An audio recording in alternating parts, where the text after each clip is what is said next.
দশম শ্রেণীর সুপ্রিয় শিক্ষার্থী বন্ধুরা, আসসালামু আলাইকুম। স্বাগতম সবাইকে মেরিল্যান্ড ইন্টারন্যাশনাল স্কুলে।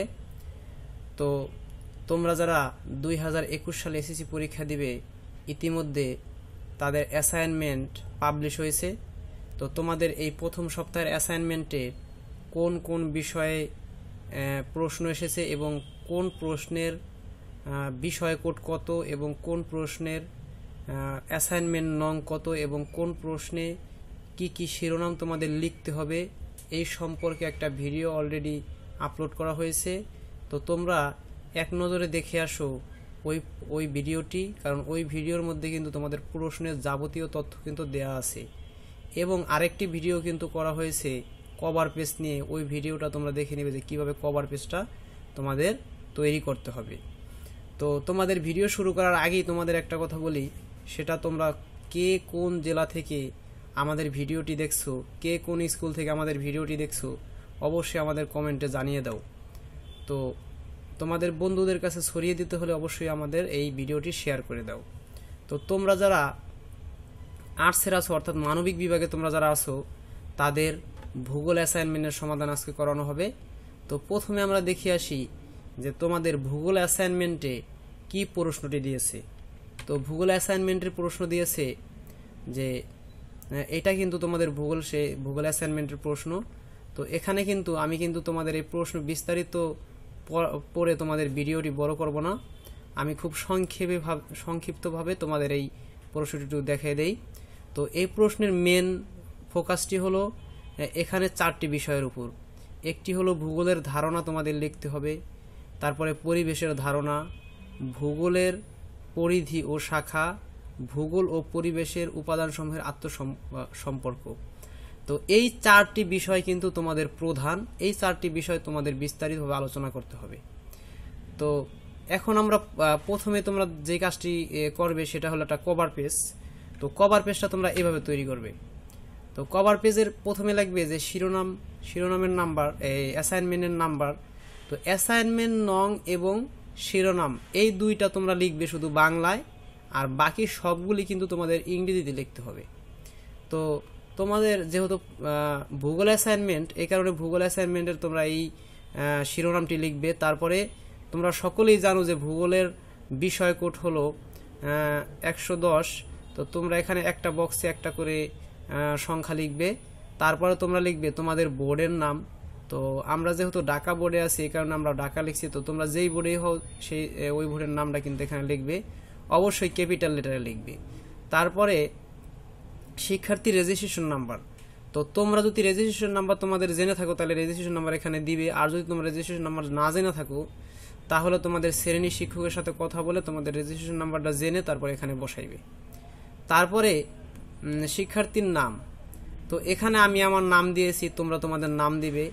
এই নামটা যেন তোমাদের জিএসসি পরীক্ষার অ্যাডমিট কার্ড অনুসারে হয়, অর্থাৎ জিএসসি পরীক্ষার অ্যাডমিট কার্ডে যেই নামটা দেওয়া আছে, যেইভাবে দেওয়া আছে ঠিক এইভাবেই কিন্তু তোমাদের এখানে লিখতে হবে, অবশ্যই ক্যাপিটাল লেটারে লিখতে হবে।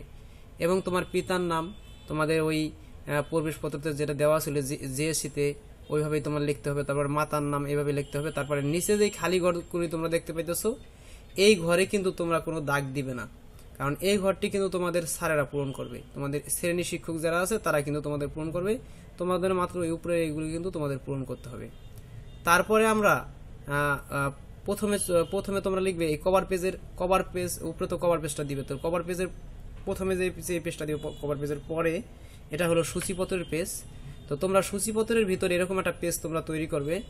তো এই মূল চারটি বিষয়, যেই চারটি বিষয় তোমাদের প্রশ্নতে বলা হয়েছিল, যে ভূগোলের ধারণা, পরিবেশের ধারণা, তারপরে ভূগোলের পরিধি ও শাখা, ভূগোল ও পরিবেশের উপাদানের সমূহের আত্মসম্পর্ক। তো এই চারটি বিষয় কিন্তু তোমাদের প্রধান ফোকাস। তো এই চারটি বিষয় তোমাদের প্রধান ফোকাসে রেখে তোমাদের একটা প্রতিবেদন লিখতে হবে। কি লিখতে হবে? তোমাদের একটা প্রতিবেদন কিন্তু লিখতে হবে। তো প্রতিবেদন আমি যদি প্রথম পেজে যাই, তো প্রথম পেজ কিন্তু আমি এইভাবে প্রতিবেদনটা শুরু করেছি স্টাফ রিপোর্টার দিয়ে। তো তোমরা কিন্তু তোমাদের প্রতিবেদন, অনেকে আমি দেখছি যে প্রতিবেদন বরাবর এভাবে লিখে প্রতিবেদন লেখছো। তো তোমরা যেইভাবেই প্রতিবেদন লেখো না কেন, যেই চারটি বিষয় সূচিপত্রের ভিতরে রয়েছে এই চারটি বিষয় অবশ্যই উল্লেখ থাকতে হবে। তো তো আমি কিন্তু এইভাবে প্রতিবেদনটা লিখছি, আমি কিন্তু লিখছি স্টাফ রিপোর্টার দিয়ে। তো তোমরা যেভাবে লেখো, তোমাদের কিন্তু প্রধান ফোকাসে কিন্তু তোমাদের ভূগোলের ধারণা এবং এই যে 4টি বিষয় কিন্তু তোমাদের দেওয়া হয়েছে সূচিতে, এই 4টি বিষয় তুলে ধরতে হবে। তো প্রথমে কনঙে তুমি ভূগোলের ধারণাটি এখানে ব্যাখ্যা করবে। তো ভূগোলের ধারণা আমি এখানে একটা দিয়েছি। তো তোমাদের ইচ্ছা মতো কিন্তু তোমরা এখানে, আমি কিন্তু পরে তোমাদের ভিডিওটি বড় করব না, তোমরা এখানে লিখে নিবে। তো তোমরা কিন্তু এই লেখাগুলি যোজন বিয়োজন করলে সবচেয়ে ভালো হয়, কারণ হুবহু লেখলে কিন্তু শ্রেণীর শিক্ষক একটু অন্য কিছু মনে করবে। আসলে তোমরা একটু যোজন বিয়োজন করে লিখবে। তো তোমাদের ইচ্ছা মতো তোমরা লিখবে, আমি একটা দিয়ে রাখছি।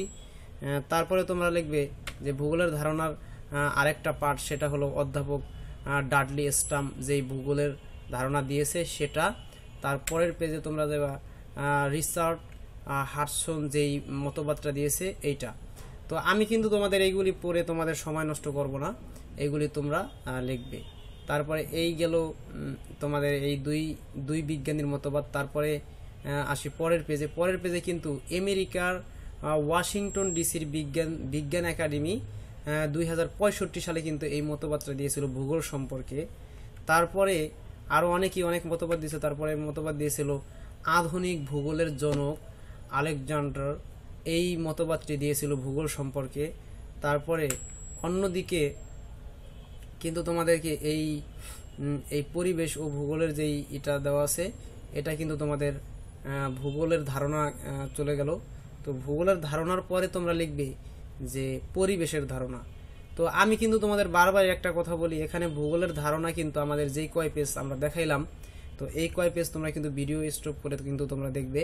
তো এই কয় পেজের মধ্যে আমি কিন্তু বিস্তারিতভাবে আলোচনা করলাম না, কারণ এটা যদি বিস্তারিতভাবে আলোচনা করতে যাই তাহলে কিন্তু আমাদের ভিডিওটি কিন্তু অনেক লম্বা হয়ে যাবে। এ কারণে আমরা কিন্তু ভূগোলের ধারণাটি দিলাম। তারপরে কি আছে, পরিবেশের ধারণা। তারপরে তোমরা লিখবে যে পরিবেশের ধারণা, কারণ খতে কিন্তু তোমাদের পরিবেশের ধারণাটি চেয়েছে। তো প্রথম পেজে লাগবে পরিবেশের ধারণার প্রথম পেজ লাগবে একটা। তারপরে পরিবেশের ধারণার দ্বিতীয় পেজে তোমরা লিখবে যে অনার্স এর মতে এই পরিবেশের যে ধারণাটা দেওয়া আছে এইটা। তারপরের পেজে আমরা চলে যাই। তারপরের পেজে আছে অন্যদিকে মনোবিজ্ঞান বোরিং এই ধারণাটি দিয়েছে। তো তোমরা লিখতে পারো। তারপরে তোমরা লিখবে যে আরেকটা ওয়ার্থ এই ধারণাটি দিয়েছে, তারপরে এটা তোমরা লিখতে পারো। তারপরে তোমরা লিখবে যে পরিবেশের শ্রেণীবিভাগ। তো পরিবেশের শ্রেণী কিন্তু বিভিন্ন ধরনের পরিবেশের শ্রেণীবিভাগ আছে। পরিবেশের শ্রেণী কিন্তু প্রধানত 2টি পরিবেশের শ্রেণী বিভাগ আছে। একটা হলো প্রাকৃতিক পরিবেশ। তো প্রাকৃতিক পরিবেশ তোমরা লিখবে যে এখানে আমি একটা কথা বারবারই বলছি যে এখানে কিন্তু আমি তোমাদের বিস্তারিতভাবে এই প্রত্যেকটা লেখা যদি আমি তোমাদের পড়তে যাই তাহলে কিন্তু ভিডিওটি অনেক বড় হয়ে যাবে। এই কারণে ভিডিওটি যেন ছোট হয়, এই কারণে কিন্তু আমি বিস্তারিতভাবে পড়লাম না। তারপরে এই পেজে চলে আসবে সামাজিক পরিবেশের দ্বিতীয় পেজ এটা। এছাড়াও আরেকটি দিকে এইগুলি তোমরা লিখবে। তা লেখার পরে আমি কিন্তু এগুলো পড়লাম না। তারপরে তৃতীয় পেজ আমরা চলে যাই। তৃতীয় পেজে কিন্তু এটা লেখা আছে। তারপরে তৃতীয় পেজে এটা তোমরা লেখার পরে তোমরা পরে চতুর্থ পেজে চলে যাবে। তো চতুর্থ পেজে কিন্তু আছে সামাজিক পরিবেশ। তো এই সামাজিক পরিবেশ সম্পর্কে এখানে কিন্তু লেখা আছে। তো সামাজিক পরিবেশ আমি এখানে বলি যে তোমাদের যদি এক পেজে যদি লেখা না হয় তাহলে কিন্তু তোমরা বিভিন্ন ধরনের পেজ কিন্তু তোমরা ব্যবহার করতে পারবে, সমস্যা নাই। তারপরে দ্বিতীয় নং লেখবা সামাজিক পরিবেশ। তো সামাজিক পরিবেশের দ্বিতীয় পেজ হলো এটা লেখবা। তারপরে সামাজিক পরিবেশের তৃতীয় পেজে তোমরা এটা লেখবা। তারপরে তৃতীয় পেজের পরে তোমরা লিখবে যে ভূগোল ও পরিবেশের পরিধি। এটা লেখার পরে ভূগোল ও পরিবেশের পরিধি, এই যে দেখো এখানে ভূগোল ও পরিবেশের পরিধি কিভাবে বিস্তৃত, কি করছে আসার বিষয় সবগুলি এখানে দেওয়া আছে। দেওয়ার পরে তোমাদের গ নঙে যে প্রশ্নটা দেওয়া ছিল ভূগোলের শাখা, তো তোমরা এখানে ভূগোলের শাখা তোমরা লিখবে যে ভূগোলের শাখাগুলি নিচে দেওয়া হলো। তো ভূগোলের শাখা কিন্তু এখানে আমি একটা কথা বলে নেই যে ভূগোলে তোমরা যদি বাংলায় তোমরা এই ছকটা যদি তোমরা ব্যবহার করো তাহলে কিন্তু বাংলায় করলে কিন্তু এই একটা ছক ব্যবহার করলে হয়ে যাবে। কারণ কি তোমাদের এখানে প্রাকৃতিক ভূগোল এবং মানব ভূগোল উভয়ই রয়েছে। তোমরা এইটা যদি ব্যবহার না করে তোমরা কিন্তু এই ইংরেজিতে এটাও ব্যবহার করতে পারো। এখানে কিন্তু এই যে এটা কিন্তু ইংরেজিতে ব্যবহার করলে এ একটা এবং এ একটা, এই দুইটা দিতে হবে। এটা হলো ফিজিক্যাল আর এটা হলো হিউম্যান। তো হিউম্যানের জন্য ইংরেজিতে যদি তোমরা দাও তাহলে হিউম্যানের জন্য একটা এই ছকটা দিবে এবং ফিজিক্যাল এটার জন্য এই ছকটা দিবে। যদি তোমরা ইংরেজিতে লেখো তাহলে এই দুইটা দিবে, আর যদি তোমরা ইংরেজিতে না লেখো এই বাংলায় লেখো তাহলে তোমরা এই একটা দিলেই কিন্তু চলবে। তারপরে আমরা চলে যাব প্রাকৃতিক ভূগোল। তো প্রাকৃতিক ভূগোল সম্পর্কে তোমরা এতটুকু লিখবে। লেখার পরে প্রাকৃতিক ভূগোলের কিন্তু বিভিন্ন ধরনের ভাগ আছে। একটা হলো ভূমিরূপ বিদ্যা, তো তোমরা ভূমিরূপ বিদ্যা লিখবে। তারপরে দ্বিতীয় নম্বরে জলবায়ু বিদ্যা, তো জলবায়ু বিদ্যা এখান থেকে লিখবে। তারপরে জীব ভূগোল লিখবে। তারপরে মৃত্তিকা ভূগোল লিখবে। তারপরে সামুদ্রিক বিদ্যা লিখবে। তো এইগুলি কিন্তু আমি কিন্তু বিশদভাবে কিন্তু আমি আলোচনা করলাম না, কারণ এতগুলি লেখার যদি আমি আলোচনা করতে যাই তাহলে ভিডিওটি কয়েক ঘন্টার ভিডিও হয়ে যাবে। এই কারণে কিন্তু আমি বিস্তারিতভাবে এগুলি পড়লাম না। তো তারপরে তোমরা লিখবে যে মানব ভূগোল। তো মানব ভূগোলেরও কিন্তু কয়েকটা পার্ট রয়েছে। তো এটা তোমরা মানব ভূগোল লিখবে। মানব ভূগোলের কয়েকটা পার্টের মধ্যে 1 নম্বরে রয়েছে অর্থনৈতিক ভূগোল। তো অর্থনৈতিক ভূগোলে তোমরা এটা এই পেজটা লিখবে, অর্থনৈতিক ভূগোল। তারপরে তোমরা আছে 2 নম্বর আছে জনসংখ্যা ভূগোল। তো জনসংখ্যা ভূগোলে তোমরা এগুলি লিখবে। তারপরে তোমরা লিখবে যে আঞ্চলিক ভূগোল। তো তোমরা এখান থেকে আঞ্চলিক ভূগোল লিখবে। তারপরে তোমরা 4 নম্বরে লিখবে রাজনৈতিক ভূগোল। তো এখানে রাজনৈতিক ভূগোল সম্পর্কে কিন্তু তোমাদের বিস্তারিত আলোচনা করা হয়েছে। তারপরে তোমরা দেখবা যে পরিবেশের উপাদান। তো পরিবেশের উপাদান তো সাধারণভাবে আমরা জানি দুইটি, একটা জড় একটা জীব উপাদান। তো এখানে জড় আর জীব উপাদান বিষয় সম্পর্কে লেখা আছে, তো তোমরা এখান থেকে লিখবে। তারপরে 4 নম্বরে যেই বিষয়টি তোমাদের আলোচনা করা হয়েছে অর্থাৎ ঘ নঙে, তো তোমরা এখানে 4 স্থানে কিন্তু তোমরা ঘ কিন্তু ব্যবহার করতে পারো। 4 স্থানে কিন্তু তোমরা ঘ কিন্তু ব্যবহার করতে পারো। তো 4 স্থানে আমরা ঘ ব্যবহার করলাম। তো ঘ, তো ঘ নং, তো এটা কিন্তু তোমাদের ঘ একবারে সর্বশেষ যেটা আছে ভূগোল ও পরিবেশের আত্মসম্পর্ক। তো ভূগোল ও পরিবেশের আত্মসম্পর্ক লিখতে গিয়ে কিন্তু তোমরা এখানে একটু বিস্তারিত আলোচনা করবে। বিস্তারিত আলোচনা করার কিন্তু এরা কিন্তু প্রথম পেজ। তারপরে এই দ্বিতীয় পেজে তোমরা এই কথাগুলি লিখবে। লেখার পরে তোমরা এই কথাগুলি লেখার পরে তোমরা প্রথমে একবারে এই পুরা প্রথম থেকে শেষ পর্যন্ত সবগুলি আবার একটু রিভিশন দিবে। তো রিভিশন দেওয়ার পরে তোমরা এটা সম্পূর্ণ করবে। তো আজকে তোমাদের এইটা ছিল ভূগোল অ্যাসাইনমেন্ট। তো ভূগোল অ্যাসাইনমেন্টের উত্তর এখানে কিন্তু আমি কিন্তু তোমাদের বিস্তারিতভাবে একেবারে মোটামুটি অনেক লেখা দিয়েছি। তো তোমরা এখান থেকে তোমাদের যে লেখাটা ভালো লাগবে সেটা তোমরা রাখবে, এবং যদি তোমাদের সকল লেখা যদি ভালো লাগে তাহলে সকল লেখাও কিন্তু তোমরা লিখতে পারো। অবশ্যই তোমরা কম লিখবে না, কারণ আমি দেখেছি যে অনেক ইউটিউবে কিন্তু অনেক টিউটোরিয়াল দেওয়া আছে অ্যাসাইনমেন্ট সম্পর্কে। আমি অনেকের ভিডিওই কিন্তু দেখেছি যে তারা কি করছে, আগে ভিডিও ছাড়ার জন্য তারা একবারে সংক্ষেপে অল্প কিছু তথ্য লিখে কিন্তু ভিডিওটি আপলোড দিয়েছে। তো তোমরা যদি একবারে সংক্ষেপে অল্প কিছু লেখো তাহলে কিন্তু তোমরা কিন্তু মার্ক পাবে না, একবারে কম মার্ক পাবে।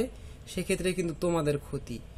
কি তোমরা যত বিস্তারিত লিখতে পারো, যত সুন্দরভাবে সাজাইতে পারো, তোমাদের জন্য কিন্তু অত বেশি মার্ক, কারণ তোমাদের এই খাতাটা কিন্তু বোর্ডে চলে যাবে। ইতিমধ্যে আমরা যে অ্যাসাইনমেন্টগুলি দিয়েছিলাম 6 থেকে 10 পর্যন্ত, এই অ্যাসাইনমেন্টের উত্তরগুলি কিন্তু তোমাদের স্কুল থেকে দেখে তারপরে শুধু মানটা কিন্তু বোর্ডে পাঠিয়েছে। কিন্তু তোমাদের ক্ষেত্রে কিন্তু ভিন্ন রকম, তোমাদের এটার মাধ্যমে মূল্যায়ন করা হবে। এই কারণে তোমাদের এই পুরো অ্যাসাইনমেন্ট খাতাটা বোর্ডে চলে যাবে। কিন্তু এই কারণে তোমাদের বারবার বলতেছি, তোমাদের কভার পেজ হোক, তোমরা যেই লেখাগুলি দিবে কোনো লেখা কিন্তু রেড পেন দিয়ে লিখবে না, এবং সুন্দরভাবে গুছিয়ে লিখবে। কারণ তোমাদের অনেক সময় দিয়েছে, পর্যাপ্ত সময় তোমাদের আছে, তাড়াহুড়া করার কোনো দরকার নাই। তো আমরা পরবর্তী যেই ভিডিওগুলি আছে সব কটা ভিডিও কিন্তু একে একে দিয়ে থাকবো। ইতিমধ্যে কয়েকটা ভিডিও আমরা দিয়েছি, যদি না দেখে থাকো তাহলে অবশ্যই দেখে আসবে। তো তোমাদের যদি আজকের এই ভিডিওটি যদি বুঝতে কোনো স্থানে যদি সমস্যা হয় তাহলে অবশ্যই আমাদের কমেন্টে লিখবে, এবং তোমরা অবশ্যই আমার এই লেখাগুলি তোমরা কিন্তু একটু যোজন বিয়োজন তোমাদের ভাষায় যদি তোমরা লেখো তাহলে কিন্তু আরো বেশি মার্ক পাবে। তো সাথেই থাকো, আমাদের সাথেই থাকো পরবর্তী অ্যাসাইনমেন্ট পাওয়ার জন্য। এবং তোমাদের এই ক্লাসটি অর্থাৎ এই অ্যাসাইনমেন্টটি বন্ধুদের কাছে ছড়িয়ে দিতে হলে অবশ্যই তোমরা শেয়ার অপশনে ক্লিক করে তোমাদের যে সামাজিক মাধ্যম যোগাযোগ মাধ্যমটি আছে, ফেসবুক হোক, টুইটার হোক, হোয়াটসঅ্যাপ হোক, যাই হোক, তোমরা সকলের স্থানে কিন্তু শেয়ার করে দাও, যাতে করে তোমাদের সাথে সাথে তোমার বন্ধুরাও এই অ্যাসাইনমেন্টটি পেয়ে যায়। তো সাথেই থাকো পরবর্তী অ্যাসাইনমেন্টটি পাওয়ার জন্য।